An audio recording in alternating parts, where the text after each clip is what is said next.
Pull out your wallet right now. Go ahead. Look inside it.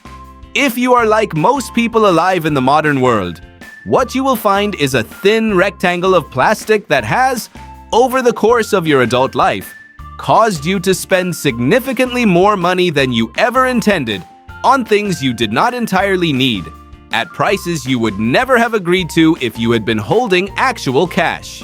And the wild part? You felt completely fine about it every single time. This is not a spending problem.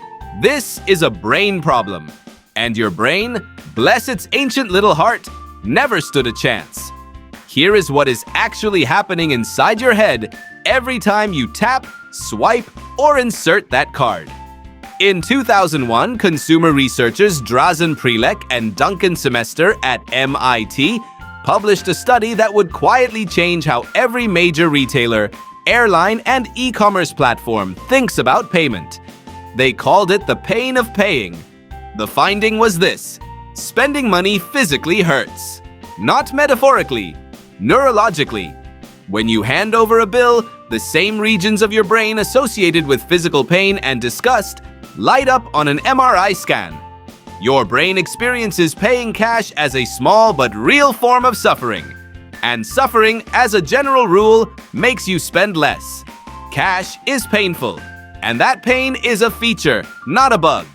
Now here is where it gets interesting. When you pay with a card, that pain does not happen. Not because the money is not leaving your account, it absolutely is, but because your brain cannot feel it leave. There is no physical object being surrendered. There is no visual of your wallet getting thinner. There is no moment of counting out bills and watching the stack shrink.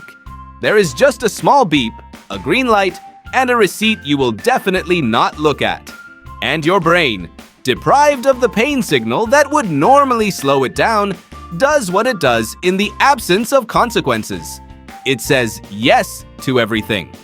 Prelek and Semester found that people were willing to pay up to twice as much for the same item when paying by credit card versus cash. Twice. For the exact same product. Your card-using brain and your cash-using brain are not even playing the same game. One of them is shopping. The other is basically giving things away. But wait, it gets worse. In 2008, researchers at Carnegie Mellon, Stanford, and MIT collaborated on a brain imaging study that made the whole thing even more uncomfortable. They found that when people paid with cash, the insula, the part of the brain linked to negative emotions and physical pain, was significantly more active than when they paid with a card. Cash activates a warning system. Card payment essentially disables it.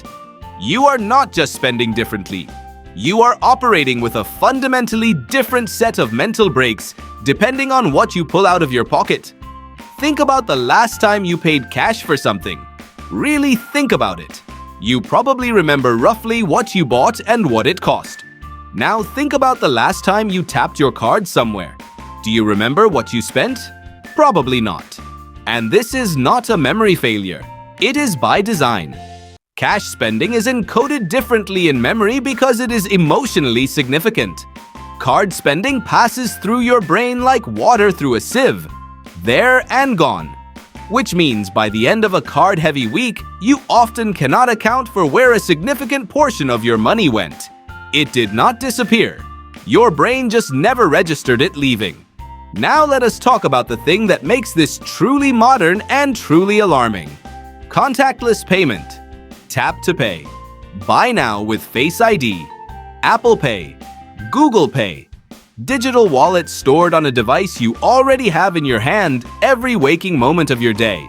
Each of these innovations is a marvel of convenience. Each of them is also a marvel of friction removal.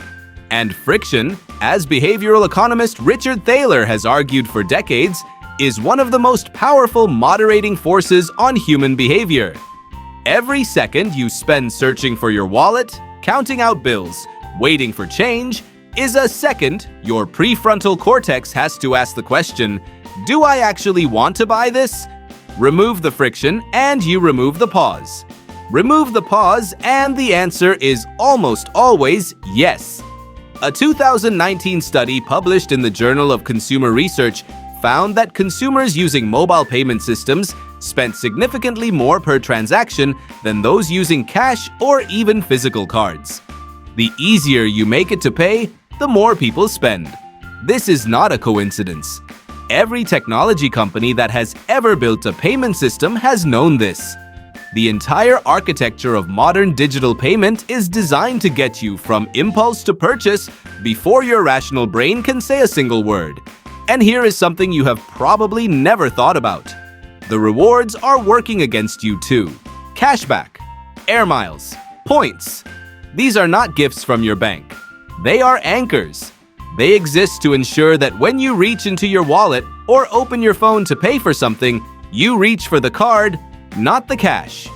Because the bank knows what Prelec and Simester proved in the lab, card users spend more. And more spending means more transaction fees, more interest charges, and more profit. The 2% cashback your card gives you is a bargain for them. They are giving you 2 cents on the dollar to make sure you keep spending dollars instead of feeling the pain of handing over cash. It is the most profitable 2% in the history of personal finance. You are being paid to anesthetize yourself, and it is working beautifully. Now let us talk about online shopping, because this is where the card versus cash psychology reaches its final, most evolved, most devastating form. When you shop online, you are not just paying without pain. You are paying without presence.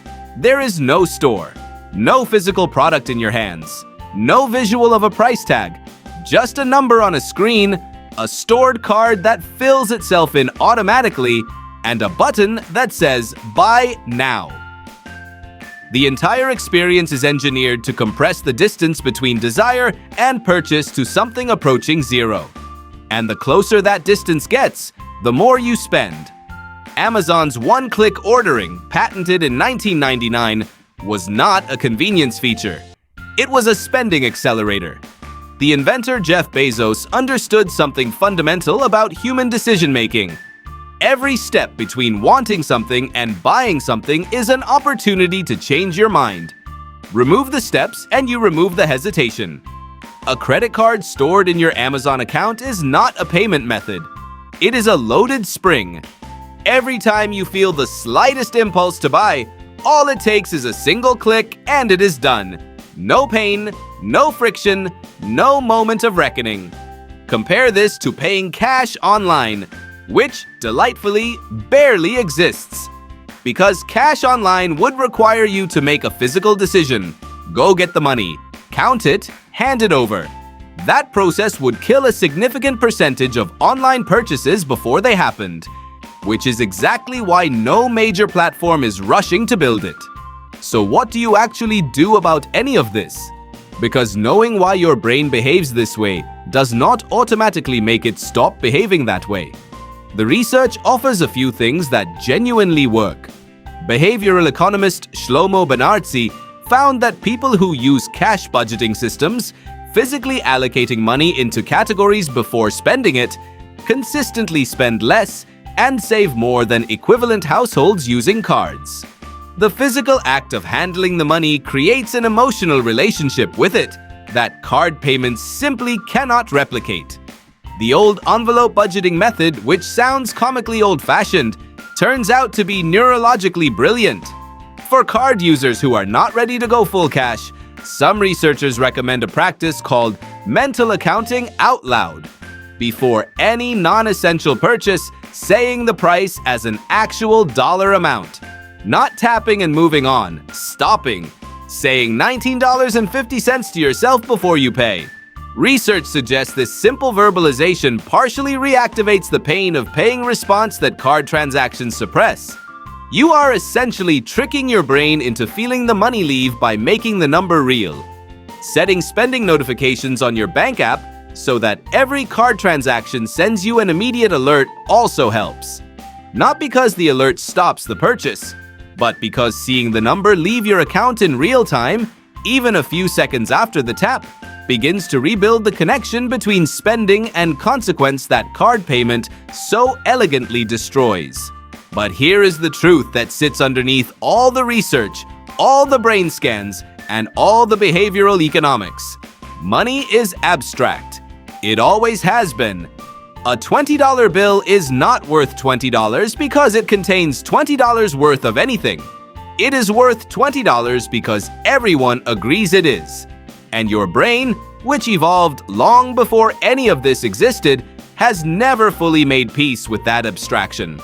Cash is the closest thing we have to making money feel real. It has weight. It has texture. Handing it over feels like handing over something. Because it is.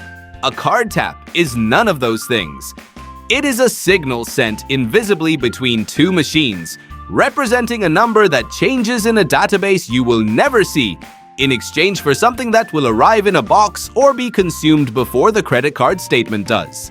Your brain was never built for this, but the financial industry was built specifically for a brain exactly like yours. So the next time you reach for your card, just for a moment, think about what it would feel like to count out the same amount in cash and hand it to a stranger, because that is exactly what you are doing.